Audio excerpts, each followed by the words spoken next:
पैर को दबाने के बाद जब हम हाथ ऊपर निकालते हैं हाँ। तो वहाँ पे एक गड्ढा सा हो जाता है पैर के अंदर, हाँ जी। यानी कि वहाँ पे वाटर रिटेंशन है। ऐसे मरीजों को जिनको ये सिम्टम्स आ रहे हैं उनको नीचे एक तकिया लगा के सोना है, पैर को लटकाना नहीं है, लंबा सफ़र नहीं करना है। कहते हैं हम बैठे हुए हैं तो सांस जो है वो हमें आ रही है, जैसे लेट रहे हैं सांस लेने में तकलीफ हो रही है। लेटने के समय सांस लेने में तकलीफ होने का सीधा सीधा मतलब है कि वो पानी लंग्स में चला जाता है। लेकिन जिनको ये ज्ञान हो जाता है कि अल्टीमेटली तो डायलिसिस और ट्रांसप्लांट की तरफ जाना है, वो सही समय पर आ जाते हैं, या जिन्होंने देखा होता है किडनी मरीज की किस प्रकार आने वाले समय में उनकी प्रॉब्लम्स बढ़ जाती हैं। जबलपुर में ये पेशेंट है, 2.02 उनका क्रेटिनिन लेवल है, यूरिया ईजीएफआर इनका 39 है, क्रेटिनिन हो गया 1.77, यूरिया जो है वो भी इनका इम्प्रूव हो गया। पहले सबसे ज़्यादा ध्यान रखा है इन्होंने टाइम टू टाइम मेडिसिन लेने का, सबसे ज़्यादा ध्यान रखा है इन्होंने डाइट फॉलो करने का। बहुत स्वागत है आप सभी का आज के इस खास प्रोग्राम में, और किडनी मरीजों के लिए ये बेहद ही खास प्रोग्राम है और इसमें हम आपके जीवन शैली के बारे में बात करने वाले हैं। किस तरीके की लाइफस्टाइल एक किडनी पेशेंट को जीनी चाहिए, इसके बारे में चर्चा होगी, और वो उस लाइफस्टाइल को जीने से क्या रिजल्ट्स रहे हैं वो रिजल्ट भी आज हम आपको इसी प्रोग्राम में दिखाने वाले हैं। तो चलिए शुरू करते हैं। और कर्मा आयुर्वेदा में अभी हम मौजूद हैं, मेरे साथ कर्मा आयुर्वेदा के चेयरमैन मौजूद हैं डॉक्टर पुनीत। बहुत स्वागत है सर आपका। Thank you so much. As a kidney specialist आप न सिर्फ लाइफस्टाइल के बारे में जानकारी देते होंगे, तमाम तरीके के पेशेंट से भी आपकी बात चर्चा होती रहती होगी। किस तरीके की जीवन शैली वो जीते हैं और आप कैसी जीवन शैली सजेस्ट करते हैं? किडनी के मरीज में ना बहुत सारी रिस्ट्रिक्शंस हो जाती है, जीवन शैली में परिवर्तन अनिवार्य हो जाते हैं, खाने पीने में चेंजेस करने ज़रूरी हो जाते हैं। बहुत सी बार मरीज़ जो हैं वो जो खाना पीना है उनको ब्लैंड लगता है, जब वो चेंजेस आते हैं तो उनको लगता है कि बिल्कुल ही जो है खाना पीना किसी टेस्ट का नहीं रहा। लेकिन हम बहुत सारी वीडियो में बताते रहते हैं कि किस तरीके से आप अपने उसी खाने को टेस्ट भी ला सकते हो, टेस्ट भी डेवलप कर सकते हो, तो उसमें आपने निराश नहीं होना है। तो लाइफस्टाइल में कुछ चेंजेस होते हैं, रिस्ट्रिक्शंस होती हैं फूड में, जैसे सोडियम को इंटेक कम करना होता है, प्रोटीन का इंटेक कम करना होता है, इसके अंदर बंद नहीं करना होता, प्रोटीन में कम करना होता है, सोडियम बंद नहीं करना, कम करना है, पोटेशियम को कम करना होता है। इसी तरीके से हमें ये देखना होता है कि ब्लड प्रेशर कंट्रोल चल रहा है कि नहीं चल रहा, डायबिटीज़ HbA1c को मॉनिटरिंग करनी होती है। फ्रूट्स का बहुत ज़्यादा रिस्ट्रिक्शन रहता है, फल बहुत ज़्यादा कोई नहीं ले सकते क्योंकि पोटेशियम सभी में होता है। सिट्रस फ्रूट्स को अवॉइड करना होता है, बनानास को अवॉइड करना होता है। उसी तरीके से खाने पीने में कुछ सब्जियां तो आप निरापद रूप से ले सकते हो, यानी कि आप इसको यूनिवर्सली ले सकते हो, जैसे घिया, तोरी, टिंडा, परवल।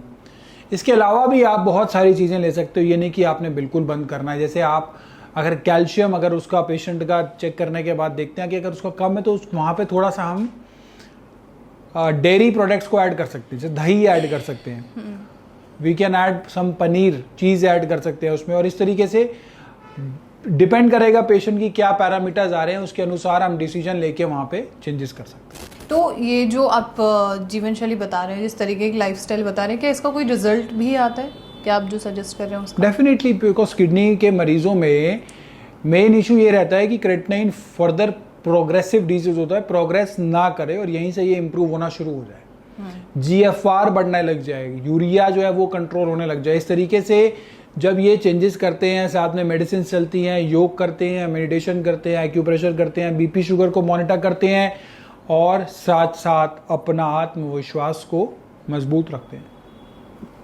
तो रिजल्ट्स बहुत अच्छे देखने को नज़र आते हैं। साथ साथ कुछ मरीज भी हैं जो मैं आपको बता रहा हूँ, वो आपको टेस्टिफाई करके देते हैं कि किस प्रकार से रिजल्ट आते हैं। ये है जगदीश प्रसाद शर्मा जी, ये आए थे ग्वालियर से, MP से हमारे पास, और जब ये आए थे तो इनका क्रेटिनिन जो था वो हायर साइड पे था, 3.40 था, और ये परेशान थे क्योंकि इनको बोल दिया गया था कि अब ये बढ़ रहा है, तेज़ी से बढ़ेगा, और जिनका जो यूरिया है वो 76, 3.4 का मतलब है किडनी जो है वो 20% से भी कम काम कर रही है। तो इनको बोल दिया था कि अब आप डायलिसिस की तैयारी कर लो। तो जगदीश शर्मा जी अपने ग्वालियर में ही किसी एक हॉस्पिटल में वहाँ पे नेफ्रोलॉजिस्ट को दिखा रहे थे, और उन्होंने कहा कि अब आपका डायलिसिस होगा और फिर ट्रांसप्लांट होगा, डोनर किडनी का इंतज़ाम कर लो आप। डोनर किडनी ढूंढने गए वो, डॉक्टर की बात करने के बाद वो डोनर किडनी ढूंढने गए और उन्होंने डोनर किडनी में अपने रिलेटिव से बात करी और उन्होंने सारे के सारे टेस्ट करवा के रख लिए कि मुझे तो अब ट्रांसप्लांट की तरफ जाना है, रेडी थे बिल्कुल। लेकिन इसी बीच में उनको किसी एक मरीज़ ने हमारे बारे में बताया, वही मरीज़ जिसको हमारे यहाँ से फ़ायदा हुआ था, और उन्होंने अपने सारे किए हुए टेस्ट और प्रक्रिया को छोड़कर हमारे यहाँ पर आए और हमारे यहाँ से दवा लेनी शुरू कर। जगदीश प्रसाद शर्मा जी का क्रेटनाइन जो है वो आज 0.90 है। और क्या ये ट्रांसप्लांट से किया जा सकता है? क्या ये डायलिसिस से किया जा सकता है? समझने वाली बात है कि डायलिसिस और ट्रांसप्लांट के बिना जगदीश प्रसाद शर्मा जी जो है वो क्रेटनाइन नॉर्मल कर चुके हैं। 23/4/2024 की ये रिपोर्ट है और ये हुआ है मात्र और केवल सिर्फ 25 दिनों के अंदर। साथ ही साथ आप देखेंगे जो बाकी पैरामीटर्स हैं वो भी विद इन नॉर्मल रेंज आ गए हैं। ब्लड यूरिन नाइट्रोजन इन्होंने जयपुर गोल्डन हॉस्पिटल से ये टेस्ट कराया है, ये नहीं कि इन्होंने कोई इधर उधर से कोई छोटी मोटी लैब से टेस्ट कराया, प्रॉपर हॉस्पिटल से टेस्ट कराया। तो जगदीश प्रसाद शर्मा जी ने एक नया जीवन दान इनको मिला है। ऐसा मैं नहीं, ऐसा वो मुझे बोल कर गए कि मुझे आज नया जीवन मिला, नहीं तो मैं इतना परेशान था डॉक्टर और हॉस्पिटल के चक्कर काट काट के कि मुझे लग रहा था शायद ये ट्रांसप्लांट भी सक्सेसफुल होगा या नहीं होगा। बिना ट्रांसप्लांट के, बिना डायलिसिस के जगदीश जी क्या उम्र है? ठीक हो गए। 65 साल के जी, 65 साल की उम्र में उनको हाँ, ये रिजल्ट्स मिल रहे हैं। बिल्कुल, बहुत अच्छे इनको रिजल्ट्स नजर आए हैं। मतलब किसी भी एज में पेशेंट आ सकता है, उसे रिजल्ट्स दिख रहे हैं, रिजल्ट नजर आ रहे हैं उनको, यंग बिल्कुल हो या ओल्ड हो, बिल्कुल आ रहे हैं बिल्कुल। और इसी प्रकार से और भी मरीज हैं हमारे साथ। शोभा देवी जी, ये जब आए थे तो इनका भी क्रेटनाइन जो था वो काफ़ी हायर साइड पे था। जैसे जगदीश जी को ट्रांसप्लांट के लिए तैयारी कर ली थी, इन्होंने भी डायलिसिस की तैयारी में थे। 2 अप्रैल 2025 की ये रिपोर्ट है। शोभा देवी जी 5.25 क्रेटनाइन लेवल है, यूरिया है 98.2।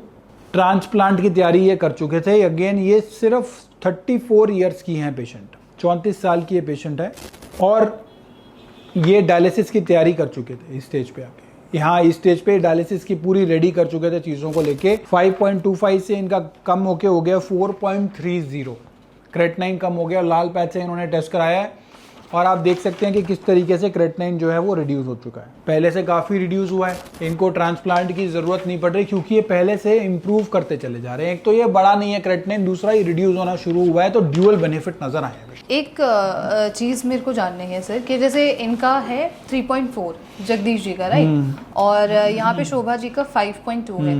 दोनों को ही डायलिसिस सजेस्ट की इनको? तो ये देखो, डायलिसिस जो था ना ये एक पर्टिकुलर लेवल के बाद सजेस्ट कर दिया जाता है, बट जनरली कई बार पेशेंट्स को बोला जाता है कि ट्रांसप्लांट की तैयारी आप पहले से करके रख लो। 3-4 में भी पेशेंट्स को अलग अलग बोल, डिपेंड कि कितना पेशेंट जो है वो कि कौन सा पेशेंट किस तरीके का। तो इनको तो इन्होंने कहा था कि ट्रांसप्लांट की आने वाले समय में तैयारी कर लो। अच्छा, तो इन्होंने उसकी प्रिपरेशन शुरू कर दी थी। और साथ ही साथ इनको जो था, इनकी स्वेलिंग बहुत ज़्यादा थी शोभा जी को, पैरों में सूजन बहुत ज़्यादा थी। अच्छा, आंखों के नीचे पफिनेस थी इनके। तो इनको इसीलिए डायलिसिस 5 के लेवल पे भी, 5.25 के लेवल पे भी इनको कराना ज़रूरी हो गया था, अनिवार्य हो गया था। अच्छा, ओके।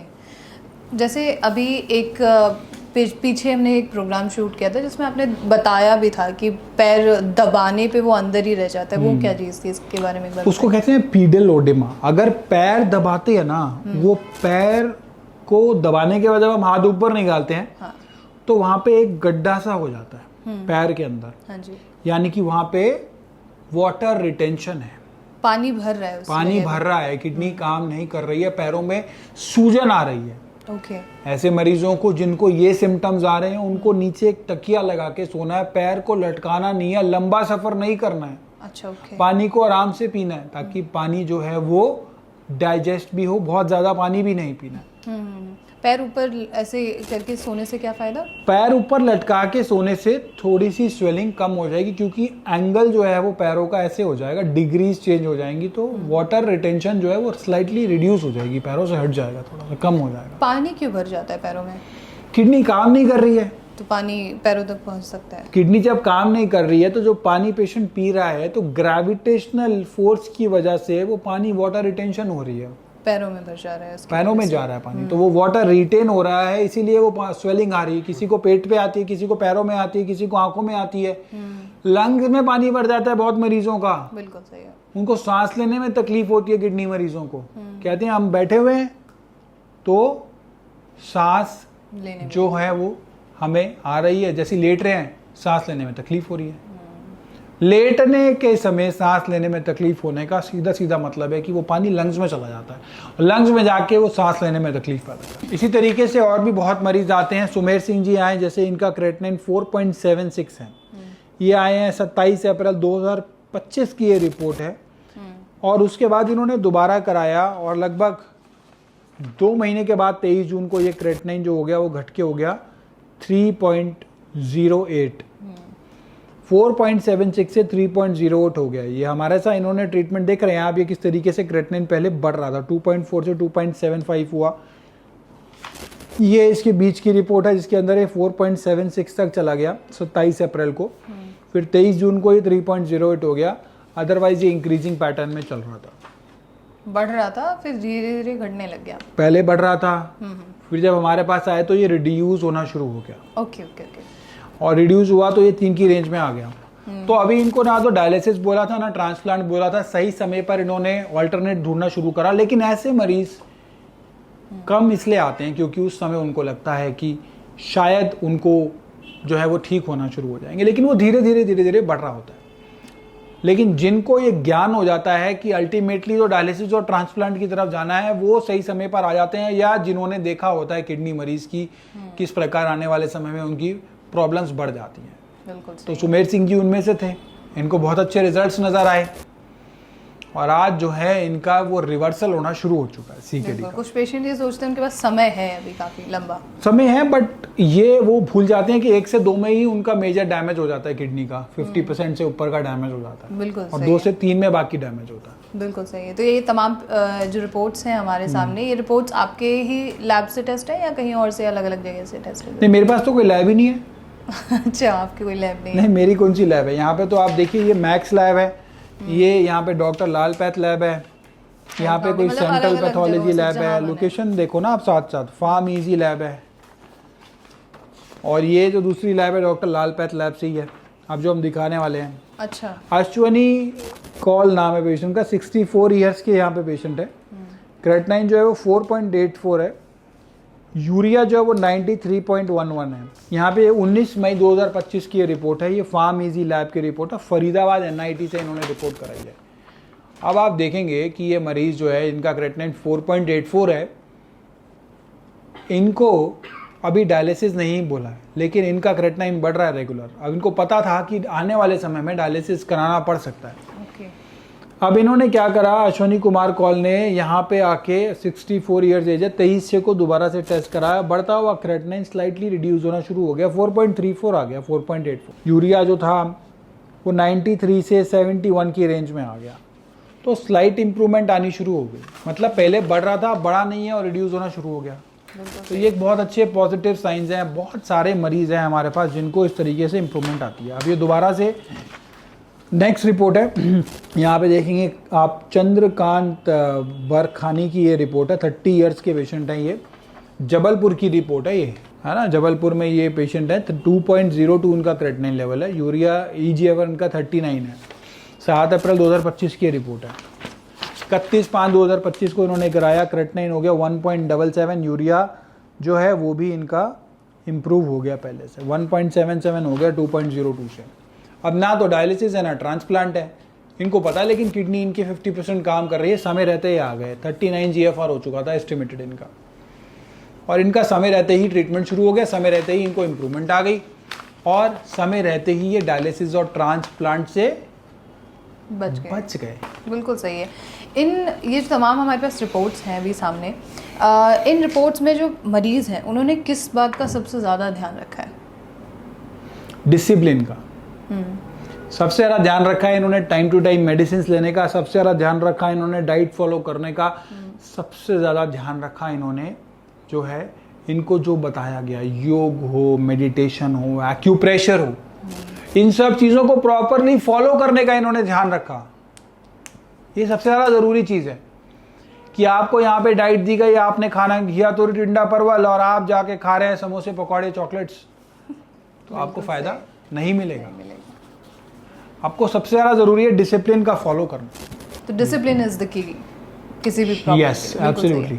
तो कोई मैसेज आप देना चाहेंगे तमाम हमारे किडनी व्यूअर्स होंगे जिन्हें किडनी की कि समस्या खाने पीने के और भी ऑप्शंस बहुत सारे अवेलेबल होते हैं, लेकिन आपने इनसे किसी भी चीज़ से घबराना नहीं है, आपने हिम्मत नहीं हारनी है और मेंटली स्ट्रांग रहने की ज़रूरत है किडनी पेशेंट्स को। बिल्कुल सही है। बहुत बहुत शुक्रिया आपका, thank you so much sir. और आप सभी का भी बहुत शुक्रिया। और अगर आप मरीजों में से कोई हैं, किडनी की समस्या है आपको, तो वह आप अपने रिपोर्ट्स हमें भेज सकते हैं। और अगर आपके मन में कोई सवाल हो तो वो भी आप पूछिए। और ऐसे तमाम खबरों के लिए अपना खबर के साथ बने रहिए।